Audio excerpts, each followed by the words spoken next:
welcome to the Scotch podcast. Today we're doing a Wellbeing podcast, so we've got Aria and Mary here, and we're going to answer some questions. So over to you, Aria. Cool. So let's start with some introductions. So for each of you, can you tell us a little bit about yourselves, your year level, how long you've been at Scotch, something you love doing, and something you're looking forward to? Well, I'll go first. So I am Mary. I'm the middle school wellbeing SAT. So I'm in year 9. I joined Scotch in year 7. Something I enjoy doing is reading and playing hockey, and something I'm looking forward to is spending time with my family and friends in the holidays. Very nice. Ollie? My name's Ollie Pern. I'm a boarder from Hamilton in Victoria. Not many people know where that is. But yeah, I'm in year 11. Like to play footy and I do rowing. And what was the last bit of the question? Something you're looking forward to. I'm looking forward to year 12. I reckon that's going to be a bit of fun next year. It will be. Yeah, so my name is Aria. I'm in year 12 and I've been at Scotch since ELC actually, so almost 14 years now. Yeah. Something I love doing is going on walks and listening to music, and definitely something I'm looking forward to is graduating and hopefully studying medicine at uni. So yeah. Wow. So Mary, what made you want to apply for your Wellbeing SAT role? Well, I'm very passionate. I love to talk about how wellbeing really feeds into day-to-day life, and an opportunity to really improve this around the campus was an important one that I don't think I could pass up. So Yeah, cool. Ollie? Obviously, I'm a BAT in the boarding house, so I think it was a big role for me to come into, especially because wellbeing's a big thing in the boarding house, dealing with homesickness and like a lot of things. It's a lot more constant in the boarding house, and I just wanted to tackle that, I reckon. Yeah, that's really good.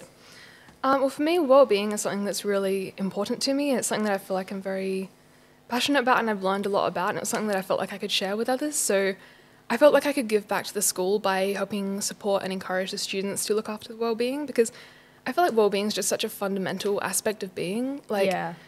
It doesn't matter whether it's your primary focus. Like, if you're focused on sport or anything, you still need to be, physically fit, mentally fit, and everything to do those things. So I feel like it was such an important thing. It's something that I could share with others and help uplift them. Yeah. Okay, so this question you both would have gotten in your interviews to get these roles. So how do you define wellbeing? I think I define wellbeing by having just clarity, I think. Knowing what you're going to do each day and not having to stress about deadlines or anything else in life, just living in the moment. I think that's wellbeing, appreciating the things that you've got and living in the moment. I think that's probably sums it up for me. Yeah, nice. I think that my kind of definition of wellbeing is feeling like secure and comfortable in yourself in all aspects of life, so like socially, mentally, physically. I basically think that it's feeling safe and the ability to take on risks and having strong relationships. I think they all feed into your well-being altogether as a 100%. person. Yeah. I would say that it's a sense of balance across all the areas of your life. And I think the Scotch Fit framework sums it up really well. Like, was it socially fit, psychologically fit, academically fit, physically fit.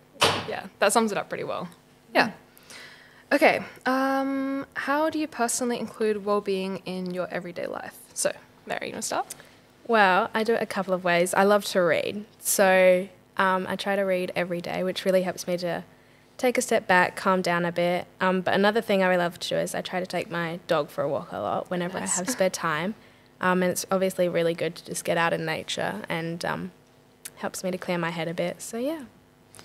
I like to stay active. Doing rowing, I think, like you're training pretty hard all the time, when some people think that can probably have a negative effect on your well-being. But I find it's great. Like, I like staying active and being like, after I've done a workout or a run, I just feel better and I just feel in the moment and like just comfortable in my own skin.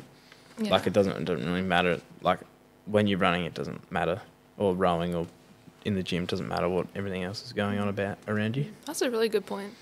For me, my most important thing for me is routines. Like, I feel like if I have a strong routine that keeps all of my healthy habits in one place, like particularly for my morning routine is really important. Like I get up very early at like 5 and go to the gym and then come back and make breakfast before I get ready for school. And then in the evening I go for a walk with my dad. And then that sort of like, that puts me in a really good headspace for the day and keeps me focused on my well-being. It's a really good setup for the day. So yeah. Nice. All right, so what initiatives has the Wellbeing SAT been involved with so far this year, and what has inspired this action? So I'll start with this one. We have been doing Monday motivations for pretty much every week for the year, which is really good. And it's pretty much just a weekly dose of inspiration for the students to gently remind them to focus on certain aspects of their well-being. So we had both of you guys do one each term. Mary, can you touch on what yours was? So the last one I did was about how smiling can improve your mood and about all the endorphins and about how the physical act of smiling can really help lift your day, I guess. So yeah, that was something that I did on this term. And Ollie? I actually missed my last Monday motivation, but the ones that I've done are staying active and healthy and staying on top of study habits. I think helps with wellbeing because like this time of year now is like crunch time for like year 12s and 11s, and I think everyone's just stressed with schoolwork. And I think staying on top of study habits is a huge thing for wellbeing, like just to give you clarity. Yeah.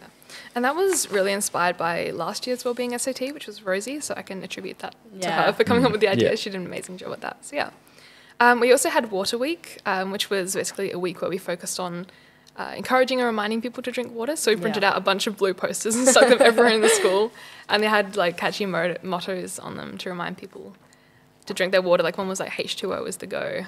Hydrate. Hydrate. I liked that one. Hydrate was a good one. Yeah. And we did that because drinking water is just such a simple but essential habit, and it's just really easy to get that across to people. So yeah.